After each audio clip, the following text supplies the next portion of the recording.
Our special guest today is an author, keynote speaker, magician, Toastmaster, and business owner of a company called Awesome Attitude, LLC. I'd like to give a big warm welcome to Stephen Shaner, also known as the Attitude Chiropractor, to the show. Stephen, how are you doing today? And thank you so much for speaking with us. Jason, I am doing awesome. Thanks. Appreciate the question, although I think you knew the answer ahead of time, and I hope you are doing awesome as well. Thanks for the invitation. It's great to be here.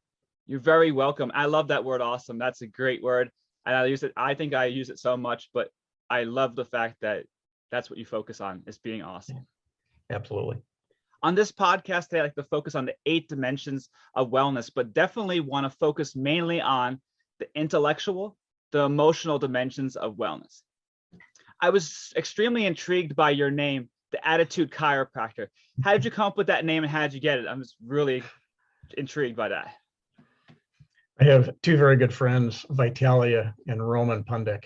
They are professional speakers. I met them through Toastmasters. We've done several programs together. They also have a business called Speaker Biz Institute, and that's where they teach people how to do the business side to become professional speakers. I had the opportunity to attend their 3-day boot camp. And on the night before the last day, I was sitting in my hotel room and I was working on some of the homework. And one of the questions of my homework was, what makes you unique?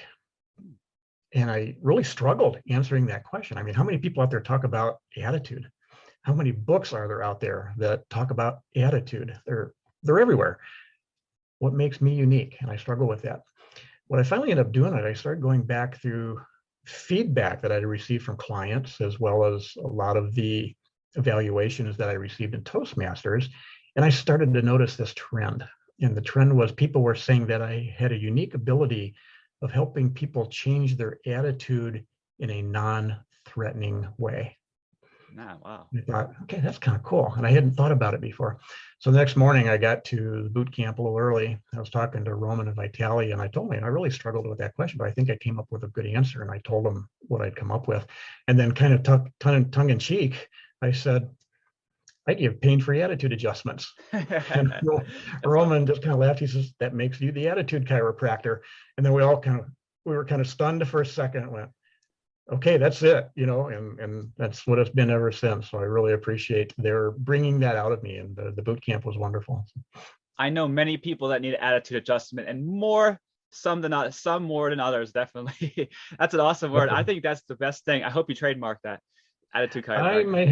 I may have to think about doing that. I received a LinkedIn message here just a few months ago from a good friend of mine up in Northwest Minnesota, and on LinkedIn the message came out and it just simply said, oh, my aching attitude. You're right. We all have those moments where we struggle with our attitude sometimes. But that's great, though. I'm so happy that you're here on the show, because I think in this reality, we need that positive attitude to keep us going. That's definitely needed.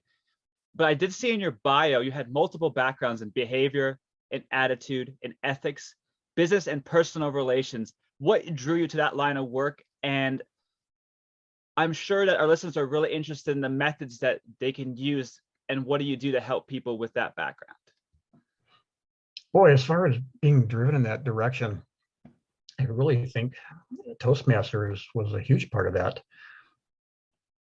Stephen Covey's The 7 Habits of Highly Effective People was also a huge part of it. That book came out in 1989, and I had it almost immediately and started reading it, and I was really just fascinated with the concept of habit 1, which is be proactive.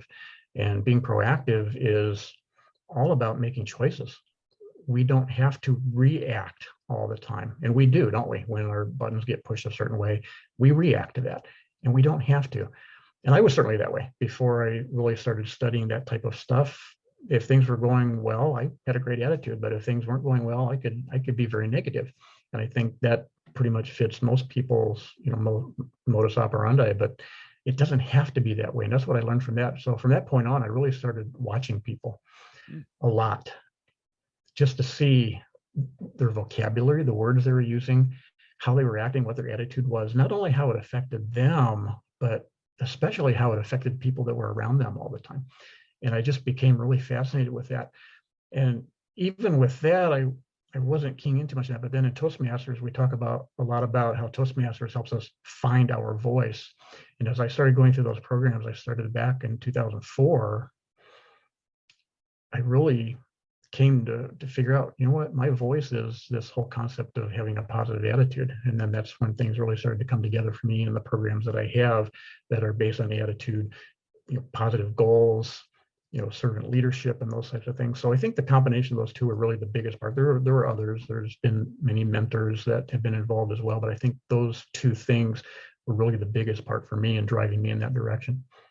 And that the one thing I notice is that positivity and a good attitude is contagious. If someone is smiling and laughing and being positive, I want to be around that. But if someone's a Nancy, like a negative Nancy type person, I'm like, oh man, like that's a downer. So finding that is I find a really good trait. And I'm glad that you're doing that. And I'm glad people are able to hear this. This will help boost their morale and maybe bring them back up. That's one of my key messages. If you find yourself in a negative mood, what's going on? Okay, what are you doing at this moment? What words are you using? What are you reading? What are you listening to? What are you watching? Who are you around? Try and figure out what it is that's causing you to be negative. And then there are steps that you can take to eliminate it in the future. We say you become like the 5 people you spend most of your time with. Well, if the 5 people, even 2 of those people are negative, negative, negative all the time, that's going to affect you. And like I said, watching how people's attitudes affect people around them is huge. And it's great for your personal relationship. I understand most divorces probably end in negative attitudes, which is probably a big part of it. So I think people listening out there, focus on your spouse and don't be negative for the most part. Exactly. Yeah. And Nancy and I just celebrated our 40th anniversary. So wow, congratulations. And she had to put up with some of my negativity there in the early years before I started getting a hold of this. But boy, my life has sure changed, and it's changed hers as well. I guarantee you, she would tell you that. That's great. And today it's really helping me as well, because I definitely have to work on that. That's my homework as well. But I did notice that you said in your bio that for 20 years you worked with health partners. What kind of work did you do for them? And did that position really help you hone in what you're doing today with your guest speaking and keynotes? Boy, I started with them in 1999 as a web programmer. They had 2 websites. They had the healthpartners.com, which was their main website.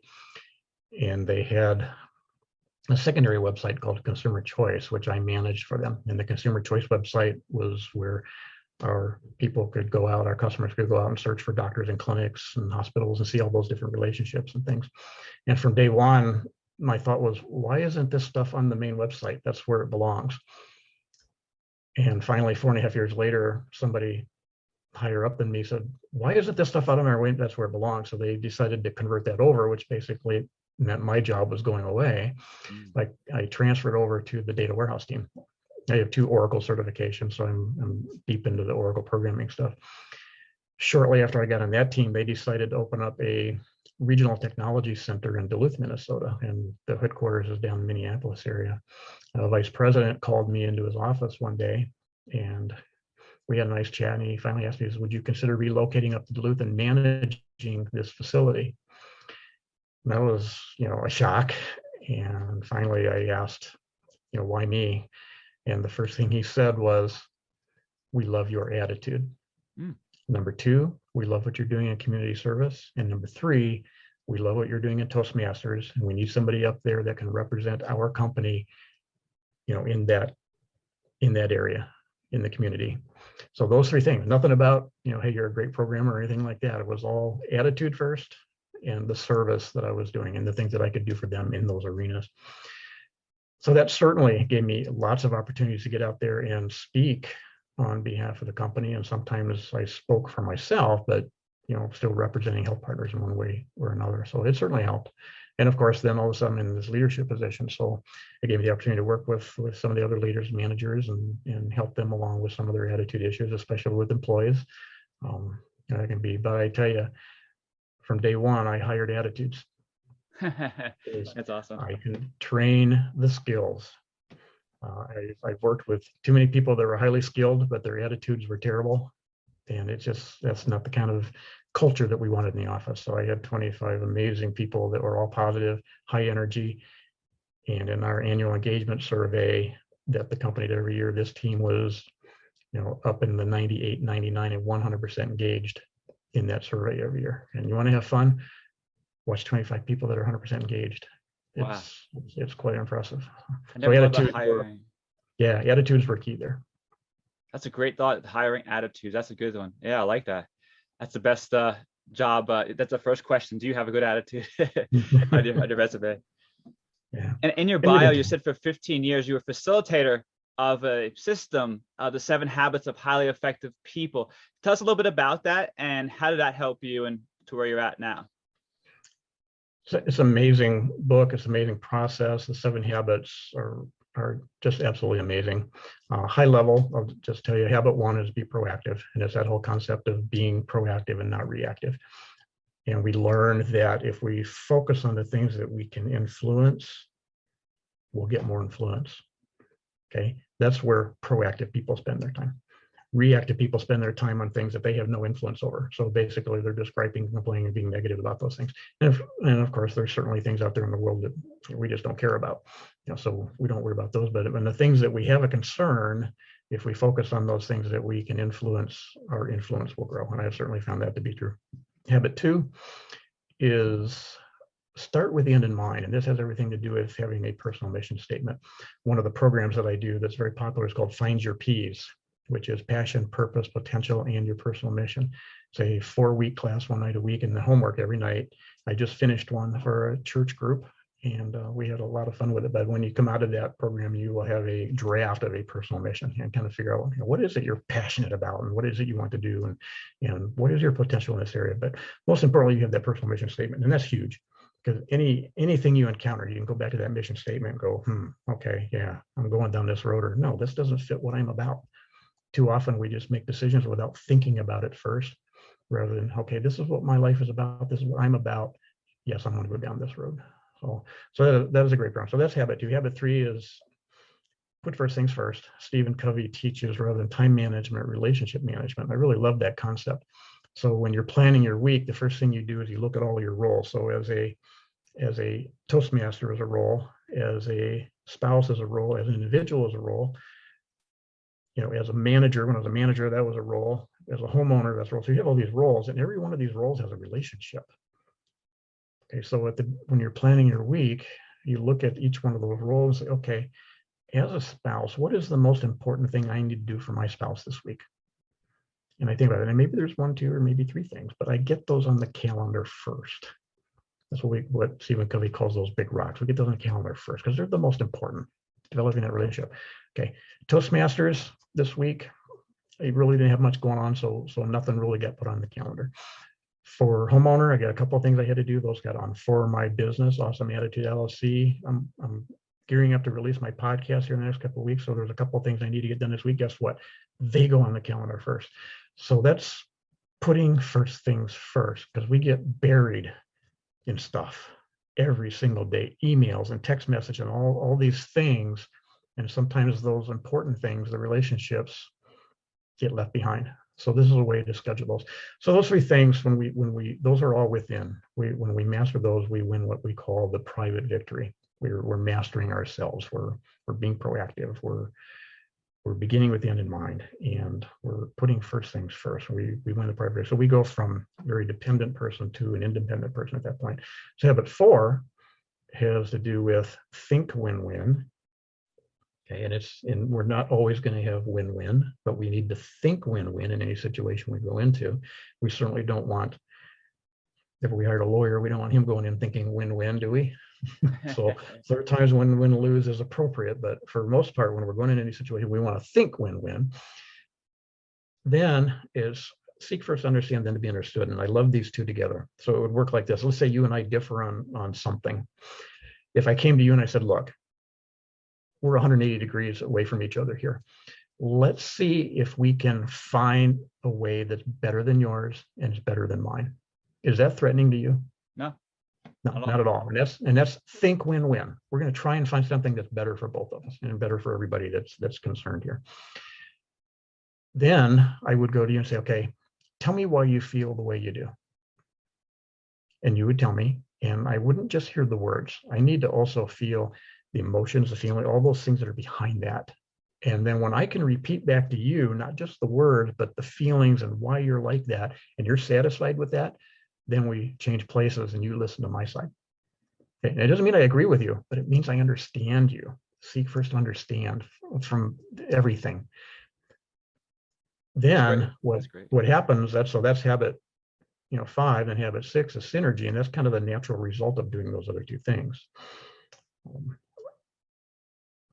And then habit 7 is what Stephen calls sharpen the saw. And that's where we take the time every day to make sure we're looking at our spiritual being, our emotional, social being, our physical being, our mental being, and we're doing things like that. So what are we doing every day for our mental capacity? What are we doing every day for our spiritual capacity or our physical, and finding that balance? So that's what really, really, really high level, the 7 habits of highly people are about. So in 1989, I started reading this book and I loved this stuff, and it was making such a difference in my life. And I was working at the Nevada test site at the time. So I took this to my boss. He said, "Oh, we need to teach this to our people." So I started teaching it to some of the people that worked with us. And one of the people complained to his boss. So we got called into his office. And he said, "What are you teaching over there?" So I kind of told him high level what, and he's like, "We don't need that here. Wow. Stop it." Okay, so when it was about a year later, he went to a seminar in Washington, D.C., and he came back, and first thing he called us into his office. He says, "I heard about this book. We really got to get this stuff going here." And he held up the book, and it was The 7 Habits of Highly Effective People. I was like, wow. I remember about a year ago when you told me to stop teaching that stuff? He goes, "Yes." I said, "This was it." He goes, "Well, we need to do this." So, but the beauty was when I started with Health Partners, they had 6 facilitators, trained facilitators of the 7 habits at the company, and every new employee was required to take the 7 habits course, I think within 6 months of joining the company. So I took it with my boss. He was brand new. We were both brand new, and I took it. And then they approached me and they said, "You know this stuff better than we do, and we're trained facilitators. Would you be willing to help us train this stuff?" So I talked to my boss and said, "Yeah, absolutely. Go ahead and do it." And so I started helping them facilitate. And then shortly after that, 5 of the 6 left the company. Wow. So it was just me and one other person, and we were handling it. And he got too busy. He says, "It's all you." So I was handling those 7 habits class for the company until they decided they needed to discontinue that. But it was a great opportunity and a lot of fun just getting in a room and listening to other people and their ideas and the things that they were struggling with, and helping them, using the 7 habits and doing those things was a lot of fun. And I learned so much just by doing that. But it's a huge part of my life. It's ingrained in me every day, and I'm doing these things every day. So. And I'm assuming the other idea I had is the next question I was going to ask you: what made you want to become a keynote speaker? But you almost fell into it. Pretty much from your last job. I almost did, but as I started, working with people and talking about attitude, I really, as I was listening to my audience, I had a couple of experiences that made me really, and talking about attitude, it's one of those things you can go in and do a presentation on attitude. You don't know if you made any difference or not. It's like teaching CPR. Will they ever use it? Who knows, But I had a couple of experiences where one was I do a goal setting workshop. And this was actually at a Toastmasters convention. And after I was done, a couple of ladies, I knew them, and they walked up, and the one lady, it was her and her boss. Okay, so they walked up and she looked at me and she said, "This is exactly what I needed. And for the first time in a long time, I feel like I can do what I need to do." And she turned to her boss and she said, "I quit." I was, and her boss turned to her and gave her a big hug and says, "I understand, and you're making the right decision." And what she wanted to do is she wanted to quit her job and be a full-time stay-at-home mom. Wow. And it was so it was like, at that point I was like, my words are making a difference. Even if it's just one person in an audience of 10,000, they're making a difference. And then I had an experience. My boss and I went to a motivational leadership seminar. And as I walked in, this young lady walked up and she looked up at me and she started crying. And then she just grabbed a hold of me and held on. So I'm holding her, she's crying, and I'm looking at my boss, and he's going, and I'm going, so, and she finally calmed down. She took a step back. She says, "Do you remember me?" I says, "No, I'm sorry, I don't." She says, "You remember when you gave the presentation in the government programs department last year?" I said, "Yeah." She's, "I was the very pregnant lady in the room." I said, "Okay, yeah, I remember you now." She said, "I had a very difficult pregnancy, and your words helped me get through that." Wow. So you don't hear those very often, but I know they're happening out there. And that tells me that people, and we'll talk about stories in a little bit, but the stories that I'm telling, the things that I'm sharing are making a difference in people's lives. So being a keynote speaker is a way to do that. Being an author is a way to do that. Doing a podcast is a way to do that. So the more opportunity I have to reach that one person, the better. Definitely memorable, and all your presentations are memorable, which is really what's the message should be, is memorable. Yeah. Even if it touches one person, it helped, as you see, with those people that you were talking about. Yeah, well, thank you. I appreciate that feedback. You're welcome. Speaking about feedback, I met Stephen through Toastmasters, and he has extremely helped me with my public speaking skills. And for people that don't know what Toastmasters is, give us a rundown, like what is Toastmasters, and what was your largest actually leadership role that you had to do in your Toastmasters, I guess, career?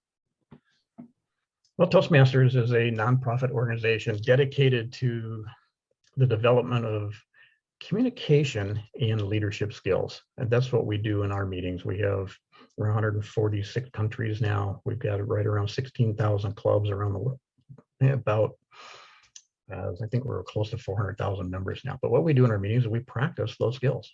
And we come in and believe me, I've seen people come into our meetings that they couldn't barely stand up and say their name, but they become competent, speakers and very comfortable. So they get that self-confidence. So that's kind of what we do from a speaker standpoint, is help people gain that competence and the confidence to get up and stand in front of a group of people and talk about something.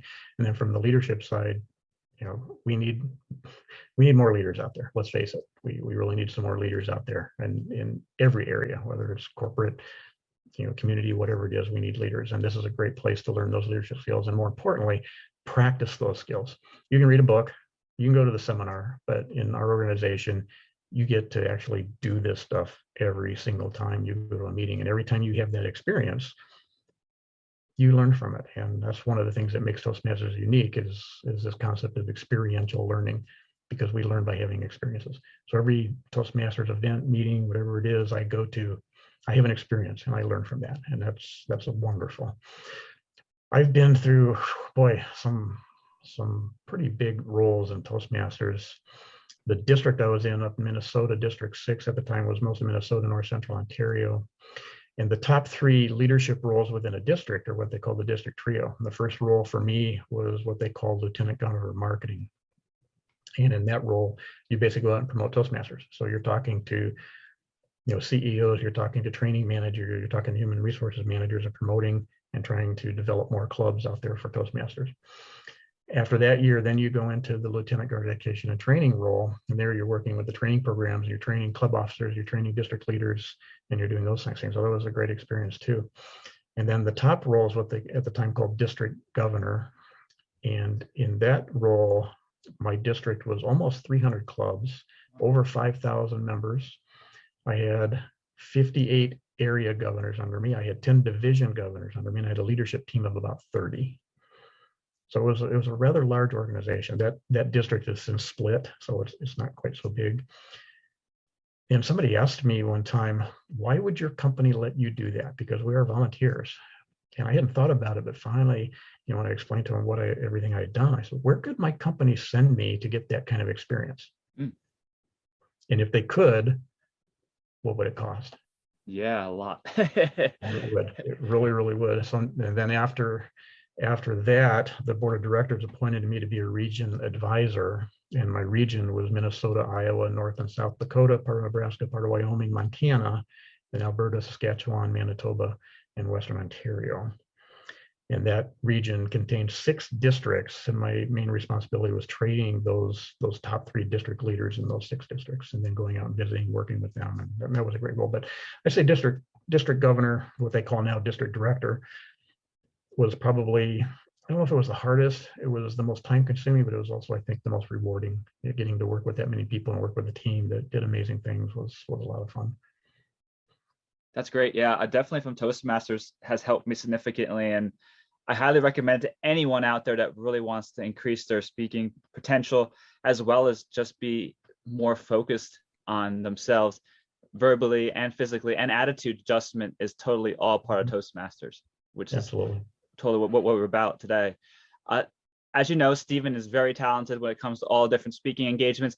Did you know that he's also a magician? So give us a little bit about your magic background, how many years you did magic, as well as I saw you do magic in some of your presentations. That would be something really interesting to see.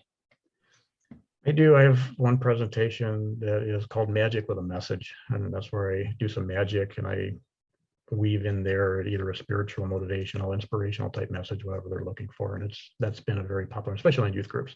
But that's something, around a campfire, even corporate retreats and things like that. It's been a lot of fun. I was not a kid that grew up wanting to do magic. I didn't get my first magic trick till I was 29. And that was at Disneyland in California. And then I took a magic class at the magic shop in San Diego, and picked up a few things, but it was still mostly for fun at that point. I moved to Florida and I was working at General Electric, and I was taking a correspondence course from an organization in LA called the Chavez College of Magic. And I was taking a correspondence course, and then I was doing magic 2 nights a week in a restaurant, and they were paying me as much as what GE was paying me for a week. Wow. So I was like, So I called the magic college, and just to check, what does it cost to attend in person? What does it entail? And they said, well, we only accept 4 students a year, and you need to submit a video. So I did all that, and I got accepted. So here I am. I work for General Electric, really nice, high-paying job, especially for somebody my age at the time, and Magic College. I live in Florida. Magic College is in California. I just moved to Florida from San Diego. So Nancy and I talked it over, and it was like, it's an opportunity I don't think I want to pass up. And it was amazing because when I talked to the people at General Electric, what do you think the people that were my age said when I said I was going to leave and go to Magic College? Are you crazy? Exactly. I mean, I've got this good paying job, great benefits. I'm going to give all that up to go to Magic College. They thought I was nuts. Wow. What do you think the people that had been with General Electric, 15, 20, 25 years said? Go for it. Yeah, they did. And I can't help but wonder if they had that opportunity that they passed up, and often wondered, what if? What do you think my fellow magician said?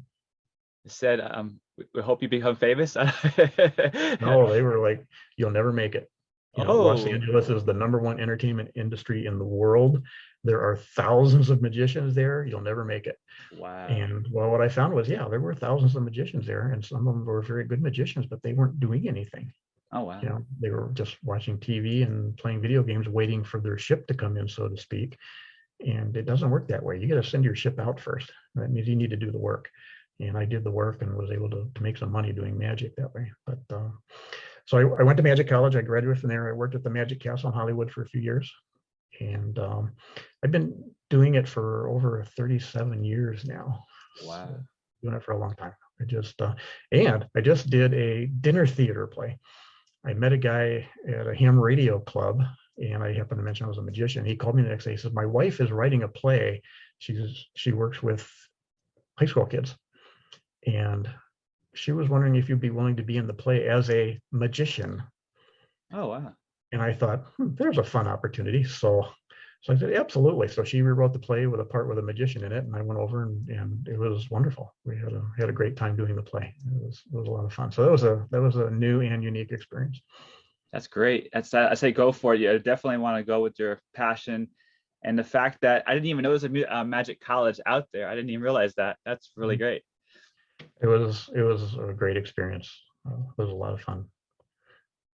That's one thing that out there, people listening, if you have a passion and you're able to do it, just go for it.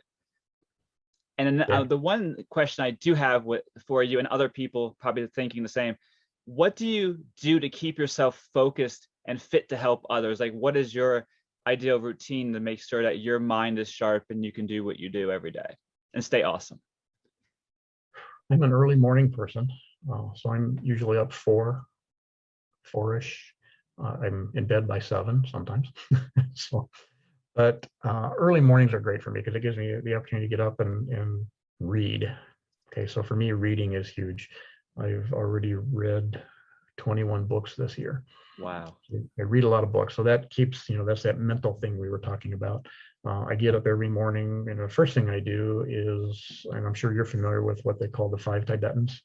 Mm-hmm. Yes, I do those, yeah. So I do the 5 Tibetans, and then I do Tai Chi. I learned Tai Chi years ago, and I hadn't done it, so I'm kind of relearning it here. So there's 24 moves, and I'm through 12. So I'm relearning those, but those are the first two things I do every morning. Wow. So that takes care of my physical, and what a difference it makes. I mean, just getting up and doing those two things first thing in the morning, boy, it just really gets me going. It gets that energy going. And I think having the positive attitude gives you the energy, but I think having the energy also gives you the positive attitude. I think they work hand in hand there.